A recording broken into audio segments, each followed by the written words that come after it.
اچھا جی، جزاک اللہ خیر، ماشاء اللہ، ویری بگ لوڈیڈ کوشچن. تو بات یہ کہ دیکھیں صلح الحسن جو ہے نا، یہ اسلام کے مشکل ترین ڈینجرس واقعات میں سے ایک ہے. پہلی بات، آپ کیونکہ کہہ رہے ہیں کہ جی ریفرنسز دیں، بات یہ ہے کہ دور کہاں جاتے ہیں. ابھی حال ہی میں یعنی اسی صدی میں 2007 میں لال مسجد کا سانحہ ہوا، بے شمار لوگ مر گئے. ہمیں تو یہ بھی نہیں پتا کہ کتنے مارے گئے اور کتنے دفنائے گئے، کتنوں کو کفن بھی نصیب ہوا یا نہیں ہوا. امریکہ کے اخباروں میں ایدی ٹرسٹ والوں کی خبر آ رہی کہ ان کو 1000 کفن کا آرڈر ہو رہا ہے. سو کالڈ آزاد میڈیا اس وقت کا وہ فرماتے تھے کہ نہیں 200-300 کے قریب ہیں، کوئی کچھ کہہ رہا ہے. تو بھائی جب آپ حکومت سے ٹکر لیتا ہے نا کوئی بندہ، حکومت سے ٹکر لینا کوئی چھوٹی بات نہیں. تو ریکارڈ سمیئرنگ تو کچھ بھی نہیں، this is a small thing. Character assassination, record damaging, یہ تو معمولی چیز ہے، ٹھیک ہے نا. تو جو ہمیں ملتا ہے نا، میں سمجھتا ہوں وہ ہی مل جانا بہت بڑی غنیمت ہے کہ آپ ایک اس وقت کی سپر پاور جس کے آگے نہ روما ہے بچی نہ پرشیا بچی، رومن امپائرز کے جتنے فریکشنز تھے سب جو موجود بھی تھے ادھر یہ ماڈرن ڈے ترکی کے ایریاز میں، وہ بھی چپ کر کے بیٹھ گئے تھے. یورپ ڈرا بیٹھا ہوا تھا، سہما بیٹھا ہوا تھا، اٹلی کے بارڈر تک مسلمان فوجیں تھیں. تو کوئی کانٹیننٹ ہمارے قدموں سے خالی نہیں تھا، ٹھیک ہے نا. الا ماشاء اللہ کہ امریکہ کہہ لیں یا یہ آسٹریلیا جو ابھی اس وقت تک شاید ڈسکور بھی نہیں ہوئے تھے کسی کے ہاں.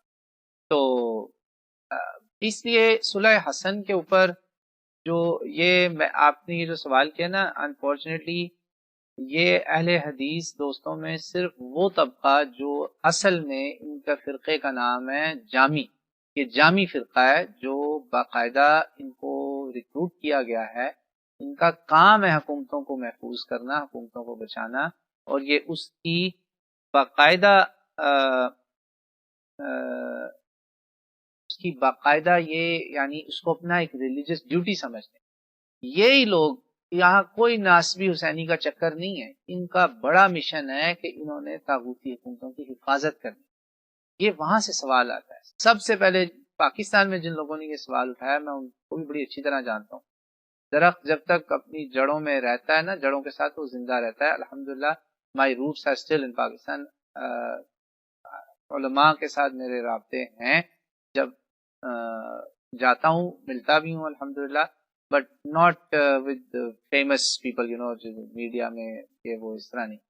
تو میرے بھائی یہ سب سے پہلے تو انہوں نے اٹھایا. دوسری بات یہ کہ اس پر میں ذاتی طور پر نا آج سے کوئی 20 سال پہلے جب میں تازہ مدارس سے نکلا تھا، عرب علماء کی صحبت میں بھی نہیں آیا تھا. ابھی میں نے یہاں پہ عرب علماء سے بھی میں نے پڑھا ہے الحمدللہ، الازہر کے اور مختلف جگہوں کے علماء سے اللہ نے مجھے فیض دیا.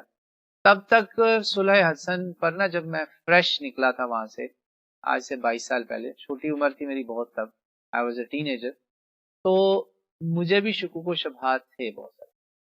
اور یہاں میں ایک شخصیت کا ضرور نام لوں گا جو میرے محسن ہیں، اور میں نے ان کو یہ بات خود کہی، بات کرتے میں نے کہا اگر آپ نہ ملتے تو نعمان ہلاک ہو جاتا.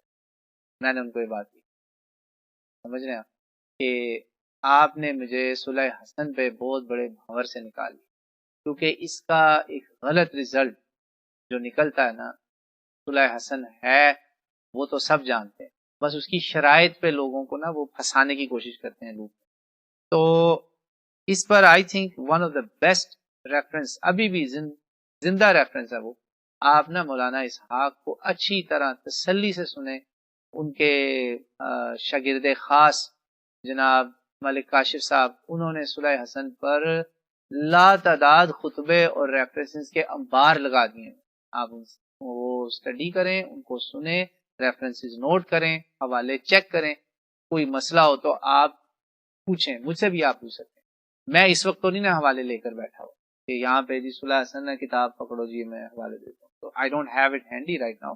تو جتنی شرائط ہیں میں سمجھتا ہوں اتنی شرائط آ جانا بھی بہت بڑی غنیمت ہے. ان میں جو ولی عہدی کا چکر ہے نا، وہ تو اتنی واضح آسمان کے سورج کی طرح بات ہے کہ امام حسن کی موت پر خوشیاں منایا جانا ایک واضح ثبوت ہے کہ یہ واقعی وہ رکاوٹ تھی، وہ شرط تھی جو تلوار تھی ان کے سروں کہ پھر حسن نے آ جانا. آپ سمجھ رہے ہیں میری بات؟ تو بس یہ میں اس کو یہیں پہ رکھوں گا.